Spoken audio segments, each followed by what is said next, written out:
वहीं प्रधानमंत्री जो मुख्य यजमान है इस बार, वो संपूर्ण यजमान बनने के लिए अपनी तमाम कोशिशें करते आए हैं। 11 दिनों के अनुष्ठान की बात उनकी तरफ से कही गई थी और अलग अलग तस्वीरें अब आपको दिखाने जा रहे हैं जहां प्रधानमंत्री नतमस्तक नजर आए और आस्था से विभोर नजर आए। तस्वीरें आप देखिए, सबसे पहले कालाराम मंदिर की, पंचवटी नासिक, जो भगवान राम की जो कथा है, जो इनका वृत्तांत है, यात्रा वृत्तांत, उसमें बहुत महत्वपूर्ण है और पंचवटी से उन्होंने ऐलान किया था।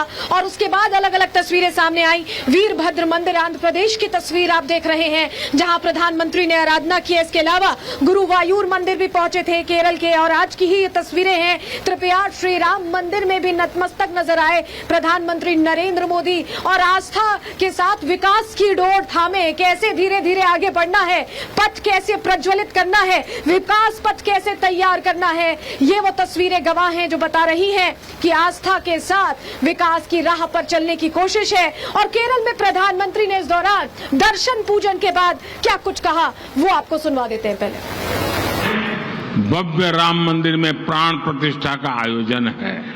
मैं भी प्राण प्रतिष्ठा से पहले जो अनुष्ठान होते हैं उनके यम नियमों का पालन कर रहा हूं। बीते दिनों मुझे अनेक मंदिरों में दर्शन और वहां सफाई करने का सौभाग्य मिला है। 22 जनवरी को प्राण प्रतिष्ठा अयोध्या में होगी, लेकिन श्री राम ज्योति उस दिन शाम को देश के घर घर में जलेगी, हर मंदिर में जलेगी। तो आप देख रहे हैं एक और रामलला की प्राण प्रतिष्ठा को लेकर पूरे अयोध्या में, पूरे देश में उत्साह है और उसकी रंगत भी हम देख रहे हैं। लेकिन दूसरी तरफ इस समारोह को लेकर सियासत भी खूब होती नजर आ रही है। आस्था के अपमान के अलग अलग रास्ते सियासतदान चुनते नजर आ रहे हैं।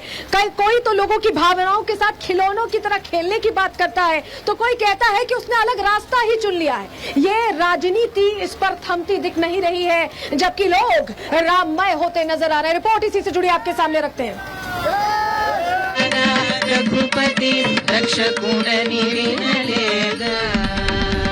मैं भी प्राण प्रतिष्ठा से पहले जो अनुष्ठान होते हैं उनके यम नियमों का पालन कर रहा हूं। करोड़ों दिलों में आस्था की जोत जली है।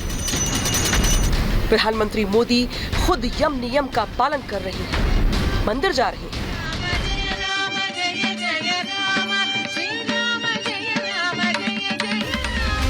लेकिन सियासी पार्टियां आस्था से खिलवाड़ में जुटी हैं।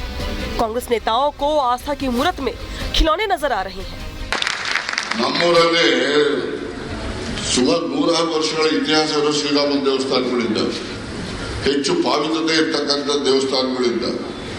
ಈಗ ಅವ್ರು ಬಿಟ್ಬಿಟ್ಟು ಇವರು ಎಲೆಕ್ಷನ್ಗೋಸ್ಕರ ಒಂದು ದೇವಸ್ಥಾನ ಕಟ್ಬಿಟ್ಟು ಇದು ಮಾಡ್ತಾರೆ, ಅದು ಇದು ಅಂತ ಹೇಳೋದು ನಿಜವಾದಂತಹ ಇದು ಜನರಿಗೆ ಮಾಡ್ತಕ್ಕಂಥ ಮೋಸದ ಕೆಲಸ ಅಂತ ತಿಳ್ಬೋದು। कांग्रेस की ओर से अपमान के बाण चलाए गए तो राम में आस्था रखने वालों की नाराजगी खुलकर सामने आ गई। बीजेपी ने भी अपने बयानों को धार देकर जमकर सियासी प्रहार किए। मैं तो कोई अचंभित नहीं हूँ, क्योंकि जिनको गुटका गुड़िया दिखाई देती है उनको शायद भगवान की प्रतिमा में विश्वास नहीं है, उनके लिए राम काल्पनिक है। कांग्रेस की राजन्ना ऐसे अकेले नेता नहीं है जिन्हें राम में राजनीति नजर आ रही है। मोहम्मद की दुकान खोलने की बात करने वाले राहुल गांधी को भी करोड़ों की आस्था में सियासी ध्वज दिखाई देता है। यही वजह है कि मंदिर ट्रस्ट से जुड़े लोग राहुल से सवाल पूछ रहे हैं। ये राम मंदिर 22 तारीख का फंक्शन जो है, ये राजनीतिक फंक्शन बन गया है। हिंदू धर्म के जो हमारे लीडर्स हैं, जो अथॉरिटीज हैं, उन्होंने कहा है कि वो नहीं जा पाएंगे क्योंकि ये राजनीतिक फंक्शन बन गया है। 1949 में राम प्रकट हुए थे, कांग्रेस को सत्ता था, नेहरू जी के सामने देश में कोई खड़ा होने की स्थिति में नहीं था, क्यों नहीं उस अवसर का लाभ लिए वो? ये जो पीठ ठोकते हैं कि ताला हमने खुलवा दिया, ये कांग्रेस वाले ताला खुलवाए, राम मंदिर पर क्यों नहीं आए? ताला खुलवाए तो।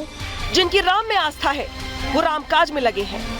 वहीं हमेशा से ही राम में राजनीति देखने वाले आज भी भक्ति के नाम पर सियासी रोटियां सेकने से बाज नहीं आ रहे हैं। राम मंदिर के लिए न जाने कितने ही कार सेवकों ने बलिदान दिया, लेकिन इंडी गठबंधन के नेताओं को रामलला की प्राण प्रतिष्ठा में सियासत नजर आ रही है।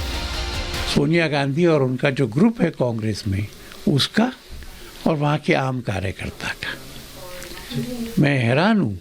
राहुल गांधी जी से पूछा गया कि वो उत्तर प्रदेश में लंबे समय रामलला यात्रा पे रहेंगे तो रामलला के दर्शन करेंगे। उन्होंने इसके लिए हाँ नहीं कहा। रथ यात्रा के वक्त लाल कृष्ण आडवाणी को गिरफ्तार करवाकर सियासी नफा नुकसान उठाने वाले लालू प्रसाद यादव प्राण प्रतिष्ठा में भी लाभ हानि का पूरा कैलकुलेशन कर चुके हैं। तो एनसीपी सुप्रीमो शरद पवार भी आस्था के महल में थोड़े दिन बाद जाने की योजना का जिक्र कर रहे हैं। सर राम मंदिर का उद्घाटन है, क्या राम मंदिर उद्घाटन में आप लोगों को सर आमंत्रण मिला है? जाएंगे? नहीं जाएंगे सर। रामलला से लालू प्रसाद यादव की ये दूरी ऐसे ही नहीं है। बिहार के जातीय वोट बैंक को समझे तो बिहार में 17.42% मुस्लिम आबादी है और लालू की नजर इसी वोट बैंक पर है। राम से दूरी बनाते ही बीजेपी ने लालू यादव पर करारा वार किया है। लालू प्रसाद जी में कहावत चरितार्थ होता है कि मुंह में राम बगल में छुरी, पोती का मुंडन कराने मंदिर में जाएंगे, मजार पर चादर चढ़ाने जाएंगे, लेकिन प्रभु राम के प्राण प्रतिष्ठा समारोह में नहीं जाएंगे, क्योंकि प्रभु राम के प्राण प्रतिष्ठा में जाने से एक संप्रदाय विशेष के वोट खिसक जाएंगे। इस प्रकार से वो प्राण प्रतिष्ठा का बॉयकॉट कर रहे हैं। मैं अब भी ये कहता हूँ, आप देश की एक राजनीतिक पार्टी हैं, आप ये बॉयकॉट मत करिए, क्योंकि ये बॉयकॉट अगर आपने किया तो देश की जनता आपका बॉयकॉट कर देगी, आपकी पार्टी का अस्तित्व समाप्त हो जाएगा। ये एक ऐतिहासिक क्षण है। इंडी गठबंधन के पास अभी न नेता है न नीति, बावजूद इसके पूरा विपक्ष एक साथ प्राण प्रतिष्ठा से दूरी बना चुका है। माना जा रहा है कि भक्ति पथ पर काफी आगे निकल चुकी बीजेपी को इसका फायदा जरूर मिलेगा। सियासत का ऊंट किस करवट बैठेगा कोई नहीं जानता, लेकिन ये तय माना जा रहा है कि बीजेपी को रामलला का माइलेज जरूर मिलेगा। Bureau report, Republic Bharat.